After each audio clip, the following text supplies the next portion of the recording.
Archery. We all love archery, or at least I do.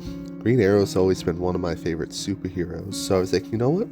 What if I try to do a run in Dark Souls 2 with bows? Of course, it's no. Everyone's done just a bow run. So I'm doing mine in New Game Plus 6, which is Journey 7, the hardest difficulty that you can get. Now, this was a lot harder than I expected. I mean, I already started with a fully upgraded bow, but I didn't realize how little damage I would be doing. The Pursuer fight, that was a 6-minute fight. In a group of enemies like that would take forever. The Last Giant was a lot easier, at least, because I could actually space myself out. But yeah, no, we're kind of just jumping into things a little fast, but gotta get moving. Now, what I like to do for a lot of these fights was just get from one side of the arena to another. Dodge roll under, dodge roll around any way I could, and then just shoot an arrow. And now there's many ways I could have gone, but this way was really important for 2 reasons. Now, for one, gotta progress through the game, gotta get some boss souls either way. But for those who are unaware, there's a blacksmith behind this wall and door to the right. And this blacksmith can do 2 things. For one, he sells regular arrows, an unlimited supply of them, which I definitely would need. And 2, I want to infuse my bow. I figured most enemies have regular defenses. However, if I were to infuse it to increase its damage, it would do even more. I thought about Raw for a moment to increase its base damage, but I ended up going with a magic. Just because, that way every arrow, even regular arrows, will do more magic damage, which would definitely help. A big problem I had with this run was actually going down this way. That's because to go for the gutter, I did not realize you need to 2-hand your bow to shoot any arrows, which sounds like common sense, but obviously that's an issue. But either way, I was able to make my way through and go to the Rotten. Now luckily, for whatever reasons, arrows were a little more effective on him than they were on the first 2 bosses, which is great. And I kind of assumed it's because I was able to infuse my bow. And because the Rotten's arena was so huge, it was a lot easier to fight him a few times. Now, if it's not clear, my way of trying to progress through the game was going to be go and do the Rotten a couple of times, You fight him enough, you get a lot of souls, and then you can open the door of winter. So, I thought, alright, this will be easy. But then I was like, do I have enough bonfire aesthetics? So let's break it down a little bit. So, I looked through how many I had, and I had 11 bonfire aesthetics. Plus the original fight, that means there's 12. The Rotten drops 188,000 souls on Journey 7. It doesn't go up from there, it's the same amount every time.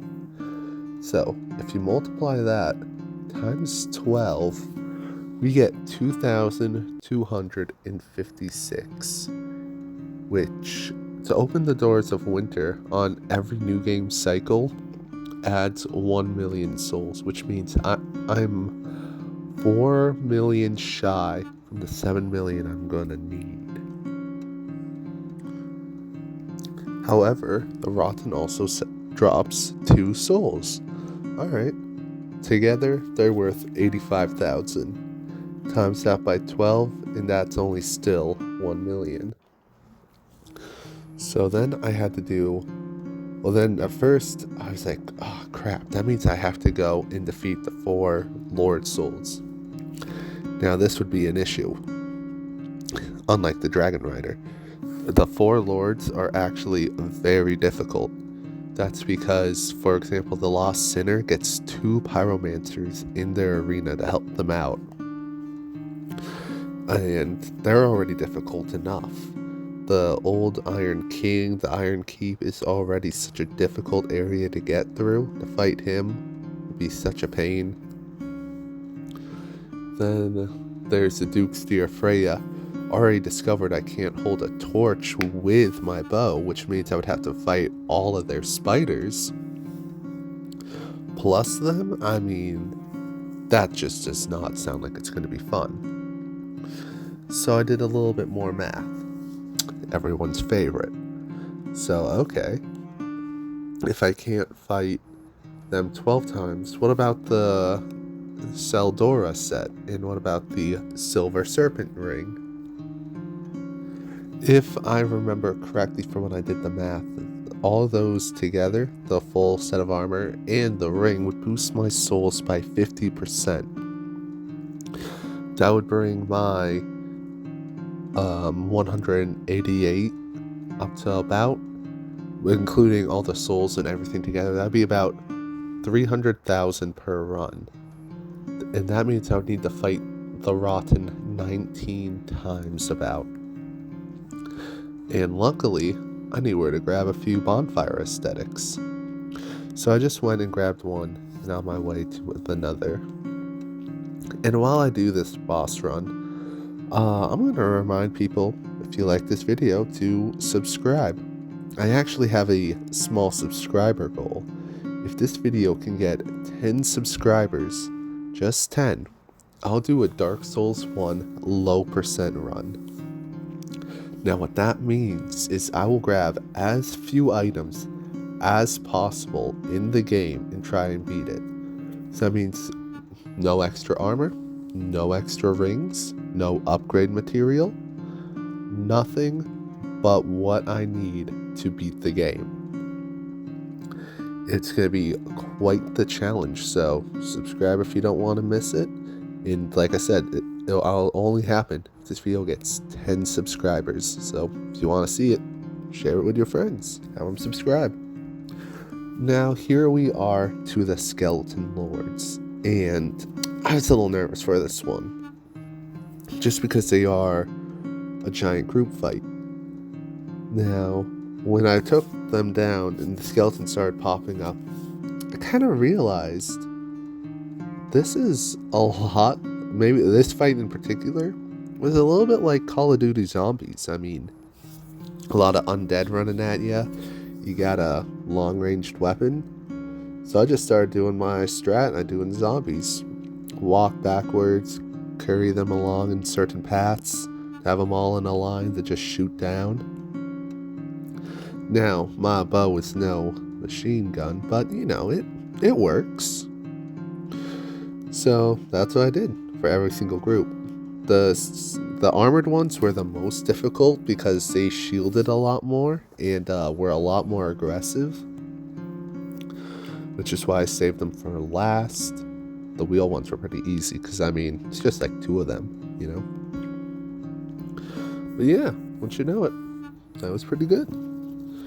So we kept on going, and now we're going to be in everyone's second favorite area. Now, here we go to pick up our second extra bonfire aesthetic. And now what's really handy about needing to go get these bonfire aesthetics is all these bosses I have to fight actually are making up the difference a little bit for how many times I'm gonna need to fight the Rotten. I'm not gonna show every attempt, just because who wants to see me fight the same boss 19 times? I'll tell you what, I didn't want to fight him 19 times. Now, Mytha, she was the hardest fight of this entire run for some reason. She killed me about 5 to 6 times, which isn't a lot, but it was enough to be noteworthy. for the first time ever, I actually exited through the wrong door, which almost made me lose another time. But I was able to dodge and weave a little bit and keep going. Now, up here, we're going to the Iron Keep. There are 3 bonfire sticks you can grab. However, I kind of realized, like, wait a minute, I grab those 3 and then burn another bonfire aesthetic, then that'll cause them to respawn. Which, if you haven't been keeping track, we start with the first fight, we have 12. We picked up 2, which puts us at 14, plus the 3 we just picked up, which put us at 17. So if we can burn this and pick up the 3 more, that'll put us at the 20. That's because I hadn't done the math yet on how many we needed. But I tried to fight him, I died, and that's when I kind of came up with the strat of how I wanted to do it. Now, sadly, it did not work. For some reason, when I tried to fight him, I just died a lot like that. I died a lot in this whole area. But it wasn't, like too bad. It wasn't like an annoying amount of deaths. It was just a lot of them. But eventually, taking my time, learning some strats, I also decided I can allow myself to use some magic. I'm level like 200 and something. And with that, I have some extra wriggle room of faith. So I had some extra spells to help me out. Now here, in the run, is actually when I became sick. I don't know if you can hear it in my voice. I'm sick. And I was like, you know what? That gives me an idea, believe it or not. Let me buy some poison arrows. So I kind of decided to do this little side quest real quick. So I went and talked to him, and then I went and talked to him in the Earthen Peak, and then I moved on to this one.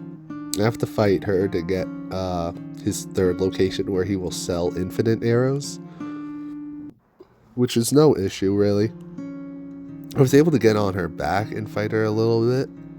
It's kind of fun. But I just nailed her down with a few arrows and used my 2nd bow I had. I had a backup quick shot bow just because in case the durability runs out on the one I have. It did a little bit in the Iron Keep area, but in total, this bow was fine. But after beating her, we run up and talk to Gavlin. And he is the first guy, I believe, in the Dark Souls trilogy that will buy things from you. But either way, that's not important. What's important is the Rotten. Now, 2 things to note is Golden Vow first. This will increase my damage in general and increase my defenses a little bit. Second, he may be called the Rotten who lives in the gutter, but he can be poisoned, and pretty much within like 8 or so arrows, I think it is. I never really counted them all, but that became my strat basically for every fight.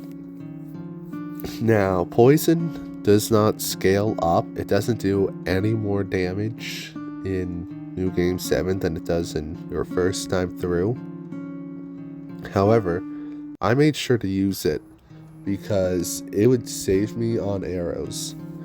And if you couldn't tell by the 174 out of the 600 or 700 magic arrows I started with, I was running low. But after about 18 times of fighting this man, I was finally done, which allowed me to go through the doors of winter, talk to him, and buy me more magic and lightning arrows. I was free to continue the game, continue the run. Now, the twin dragon riders are typically pretty easy, but oh my gosh, they're so easy even with a bow. Now, a lot of bosses I found to be a lot harder this time around, But these guys were almost like easier. Just walk away and shoot. They legitimately could not do anything to it. They hardly held up their shield, so they were just getting pelted from 20 feet away. Without them really able to hit me, there was nothing to this fight. And that's how I beat the Dragon Riders with their own bow. Now next up was the Looking Glass Knight, who was actually pretty difficult here. If you're unfamiliar, his shield will block all damage, which sucks, because for someone who's ranged, he likes to block me a lot like that. So I kind of had to learn to move in and out, times to walk like a bit to the side. But what really became an issue is he summons friends. Now he has two options: a spear guy with a shield or a dude with a buster sword. Now shield guy, he's no issue. He may have a shield, he does not use it. So I just kind of walked backwards, shot him a few times. The dude's more passive than aggressive, and he ain't no passive aggressive guy, so it's no issue. The Looking Glass Knight sometimes would try to save them, like walk in front of them. I don't know if that's some weird AI pathing or what, but it wasn't bad. That was until I decided I don't need to fight those guys. And then I didn't know he would have two out at once. I thought he could only summon twice a fight. So the third one was that was a miscalculation on my part. But I was able to shoot him down, and luckily his friends go with him. So I was peacefully able to go to the Shrine of Amana, which I only died once here. Usually this place is really annoying. But when you have a bow, you can just shoot the mages from farther than they will aggro onto you. If you hit them with a headshot, then they're like stunned, so you can just take them out. And when it comes to the like guardian guys with the hammers, just shoot them down before they get to you. Ain't too hard. Now the Demon of Song, if you don't know, you actually have a few free shots here, which was really helpful. I went for just damage, but when he came out, I went for the poison arrows. Now, for obvious reasons, poison arrows are good, but here, it's really helpful. Now, that's because when he gets hit by poison arrows, or when he has like his mouth closed like that, he can't be damaged. But if he's poisoned, he's still taking damage. It still ticks, which means it just kind of helps speed the fight up along. And he's really vulnerable to poison. It only took a few shots, so I mean, might as well, right? Yeah, so I just have an arrow ready for when he would open up, and with him poisoned, he just went down so easy. Bellstad over here, I was a little unsure on how it would go. I'm pretty good with his movements, and I know how to dodge him well. However,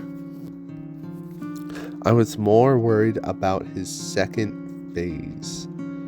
That's because it increases his defense and damage. And like I said, with the Demon of Song and the Rotten, the poison is a flat damage, which would really help.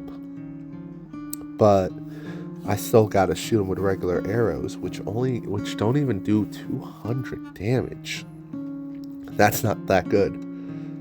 It's actually quite bad, in fact. But as I said, when I was kind of worried, look how much damage he did in one swing against me. That was almost my full health bar. I tried to heal up, but he knocked me down. Now, on my next attempt, things went a whole lot better. I didn't get hit as much. I did better with my spacing and timing. I kind of learned if I'm at a distance, he almost always goes for the running attack. That, or he does his long range dark magic attack, which is actually really helpful because that just, if you stand to the sides of him, you could just get so many free shots. It just helps. But with him down, we're able to go run past our good old friend Vendrick and pick up the King's Ring. Next, went against this caged dragon. Don't ask me why I didn't use electric arrows. I had them, I just didn't use them. I'm unsure why myself. I just went for the poison and bow strategy. And because, he has long range attacks, which if you bait out and can dodge, you just take him down easy like that. But with that done, it's time for the Giant Lord. Now, typically, I would go and do the, Throne Watcher and Defender before I do any of this stuff. But I had a plan this time. Not against the Giant Lord. I had the plan to do this. It's be super easy if you just stand up here. If you ignore the fact that I got hit in the first 20 seconds of the fight. But I'll talk about that plan when we get there. For big man over here, just a few poison arrows, a few magic arrows, dodge left, dodge right, dodge back. And it's no issue. It's just like 4 minutes of shooting arrows, and he goes down pretty easily. I get hit a little bit, just because, a few greedy shots to help speed things along, And then I'm like, you know what? Somebody's going to say it. If I don't, I got to go for the 360 no-scope for at least a shot and kill. So with that, it's time for the last 2 bosses. And I wanted to do a strategy that I'd never done before. I tried about 15 attempts on these guys, and I kept dying. So I tried something new. You could basically make the Throne Watcher throw themselves off the ledge. You stand there with a tower shield, which I didn't do any damage to them. So that means it's still technically a bow-only run. If you think this is cheap or unfair, I'm going to remind you I was extraordinarily sick for all of this. So I didn't really care. Revenge against the worst duo fight in this game. But with him taken out, had to wait a little bit for Nashandra. Everyone loves this fight. And she talks about something, I don't listen. I'm going to talk about the run. In total, this run started off as actually really annoying. It was so difficult. But that's also because I didn't know what I'm doing. Or I was doing. I'm used to having a big sword, swinging it around. So having only access to a bow was just so different. I wasn't used to it. But once I started to get into it a little bit more, figure out the timings for my shots and whatnot, it actually became really fun. Now, do I recommend a bow for Journey 7? No. I would not recommend doing this late into the game. Maybe for your second or third run, use a bow. Maybe for your first run if you want to take some time to go get it. But this is not the way to do it. And also while we're here, I'm going to take the time to remind you guys, hey, I'm still got that Dark Souls challenge run of the low percent. So make sure you subscribe if you want to see me suffer more, just when I'm not sick. But anyways, when it came to Nashandra, what we're here to watch, she was not difficult. Sidestepper, few laser beams, shoot her from a distance. She would try and get in close for a few sight swings, but once you do that, I would dodge roll behind her and then just keep running. And she would just be swinging at nothing. It's kind of funny.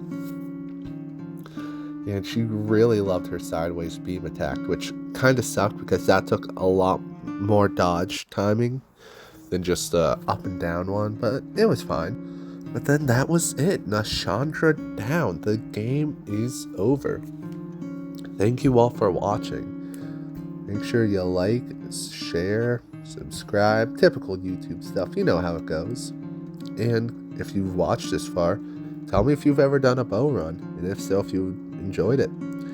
As someone who's liked bows for many years, my favorite hero is the Green Arrow after all. It was about time I did one. So yeah, have a good rest of your day.